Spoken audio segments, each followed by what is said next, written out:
Assalamualaikum warahmatullahi wabarakatuh. Tadi pun perkenalkan, nama saya Senja Gunawan dari program studi pendidikan musik Universitas Lampung dengan NPM 24311045036. Baik, di sini saya akan menjawab soal dari UTS Landasan Pendidikan Musik. Langsung saja ke soal yang pertama. Baik, soal yang pertama, jelaskan yang dimaksud dengan teori behavioristik, lalu berikan contohnya dalam pembelajaran di sekolah. Jadi teori behavioristik ini adalah teori belajar yang mengedepankan perubahan perilaku atau kemampuan peserta didik sebagai hasil dari proses pembelajaran.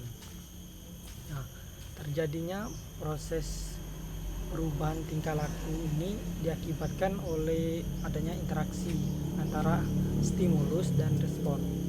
Jadi contohnya seorang guru mengasih reward atau pujian.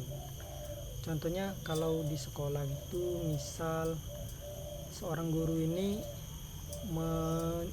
menyuruh siswanya untuk bernyanyi.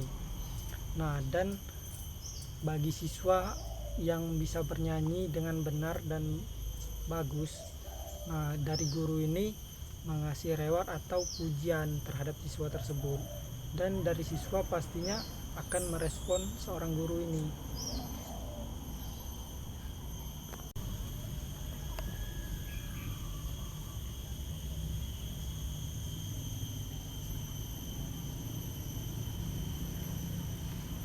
Baik, soal yang kedua yaitu jelaskan yang dimaksud dengan teori konstruktivistik, lalu berikan contohnya dalam pembelajaran di sekolah.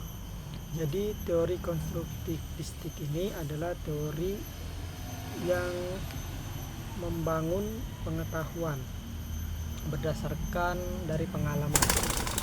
Jadi guru tidak mentransfer pengetahuan yang telah dimilikinya, melainkan membantu peserta didik untuk membentuk pengetahuannya dan dituntut untuk lebih memahami jalan pikiran atau cara pandang peserta didik dalam belajar.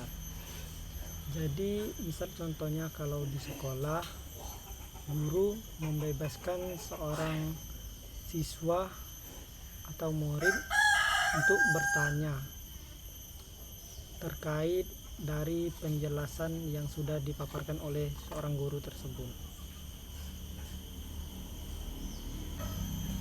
Baik, lanjut ke soal nomor 3, yaitu jelaskan yang dimaksud dengan teori kognitivistik, lalu berikan contohnya dalam pembelajaran di sekolah.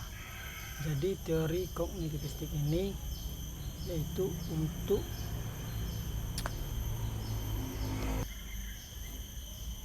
mencari cara terbaik agar orang mudah mengerti dalam pembelajaran atau berpikir. Jadi teori ini bisa dikatakan seperti kita mencari metode yang terbaik agar siswa dapat mengerti dengan mudah apa yang kita jelaskan pada mereka. Jadi kalau dalam pendidikan musik atau dalam mengajar saat pembelajaran musik,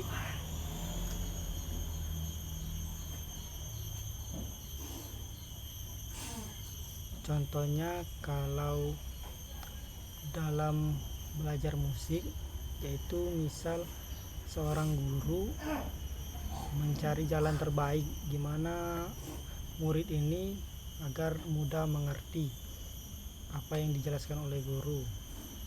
Contohnya itu seperti memberitahu di mana letak nada C pada tuts piano.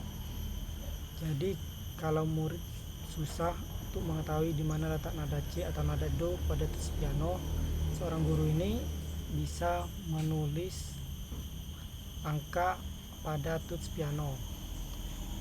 Menulis angka atau menulis huruf juga bisa, misal kalau angka 1 sampai 7. Baik, soal yang keempat yaitu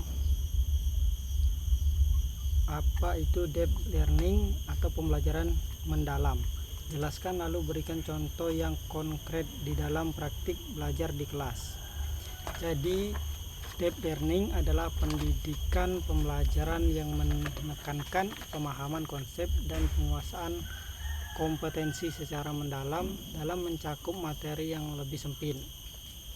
Pendekatan pembelajaran deep learning atau belajar secara mendalam adalah kontras dari pendekatan pembelajaran surface learning atau belajar di permukaan yang berusaha membahas banyak materi secara luas dengan mengorbankan proses, pemahaman, dan peningkatan kompetensi dari para peserta didik. Siswa akhirnya hanya terpaksa menghafal banyak hal tanpa dapat memaknai, memiliki, dan menikmati proses pembelajarannya. Lanjut ke soal nomor 5, yaitu apa perbedaan Kementerian Pendidikan Tinggi dengan Kementerian Pendidikan Dasar dan Menengah? Jelaskan dengan rinci yang Anda ketahui. Jadi yang saya ketahui, pendidikan tinggi atau bisa disebut Kemenristek-Dikti menangani pendidikan tinggi, menangani riset dan teknologi, membantu Presiden dalam menyelenggarakan pemerintahan negara. Jadi kalau pendidikan dasar dan menengah itu atau sering disebut Kemendikdasmen, yaitu menangani pendidikan anak usia dini dan pendidikan masyarakat, menangani guru dan tenaga kependidikan, menangani pembelajaran dan kemahasiswaan. Jadi itu saja yang mungkin saya ketahui. Lanjut ke soal nomor 6. Baik, lanjut soal yang ke-6, yaitu kebijakan transformatif learning. Ada 3 jenis, yaitu peningkatan pendidikan di abad 21, integrasi teknologi, dan berusaha memberdayakan peserta didik menghadapi tantangan global. Jelaskan maksud ketiga dengan rinci beserta contohnya. Jadi untuk peningkatan pendidikan di abad 21 adalah upaya untuk mengembangkan potensi peserta didik agar mampu menghadapi tantangan zaman yang sekarang berkembang pesat.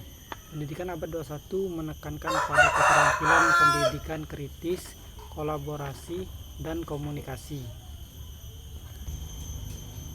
Terus integrasi teknologi adalah penggunaan teknologi secara terencana dan sadar dalam berbagai bidang seperti pendidikan, bisnis, dan kehidupan sehari-hari. Dan berusaha memberdayakan peserta didik, yaitu memberdayakan peserta didik untuk menghadapi tantangan global berarti memberikan pengetahuan dan keterampilan kepada peserta didik agar dapat mengatasi tantangan tersebut. Lanjut ke soal nomor 7. Soal nomor 7 yaitu apa yang dimaksud landasan pendidikan musik? Jelaskan bidang apa saja atau kompetensi apa saja yang mendukung pendidikan musik sebagai sebuah bangunan yang kokoh. Berikan contohnya. Jadi, landasan pendidikan musik adalah asas dasar dalam perencanaan pembelajaran musik. Landasan ini mencakup berbagai aspek seperti psikomotor, kognitif, dan afektif.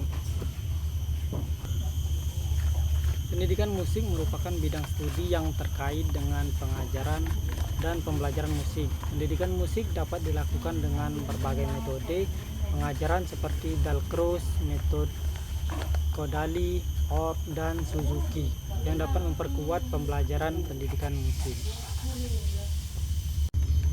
Lanjut soal nomor 8, yaitu jika Anda menjadi guru di sekolah dan harus mengajar musik, teori belajar apa yang akan Anda gunakan dan jelaskan alasannya dan penerapannya. Jadi sebagai guru musik, saya akan menggunakan teori belajar konstruktivistik untuk mengajar teori musik. Alasan penerapan teori belajar konstruktivistik ini karena yang pertama yaitu untuk meningkatkan motivasi siswa dengan memberikan siswa secara aktif membangun pengetahuan musik mereka sendiri. Saya dapat meningkatkan motivasi mereka untuk belajar. Yang kedua yaitu untuk meningkatkan keterlibatan siswa. Dengan melibatkan siswa dalam proses pembelajaran musik, saya akan meningkatkan keterlibatan mereka dan membuat mereka lebih aktif dalam proses belajar. Yang terakhir yaitu untuk meningkatkan kemampuan berpikir kritis. Dengan memberikan siswa secara aktif membangun pengetahuan musik mereka sendiri, saya dapat meningkatkan kemampuan berpikir kritis mereka dalam memahami konsep musik. Jadi mungkin itu saja alasan saya kalau memilih teori belajar konstruktivistik. Baik, lanjut ke pertanyaan terakhir, yaitu jika Anda melihat siswa Anda di SMP mengalami masalah belajar dalam kelas musik, lalu menggunakan sudut pandang teori perkembangan kognitif. Jadi yang pastinya saya mempertimbangkan proses belajar siswa itu, karena teori kognitif adalah teori belajar yang lebih mementingkan proses belajar daripada hasil belajar. Teori kognitif ini juga menekankan pada kemampuan berpikir, menilai, dan mempertimbangkan suatu kejadian.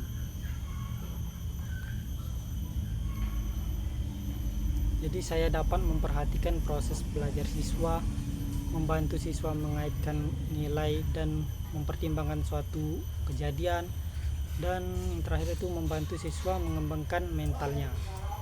Jadi mungkin itu saja jawaban dari semua pertanyaan UTS landasan pendidikan musik. Terima kasih.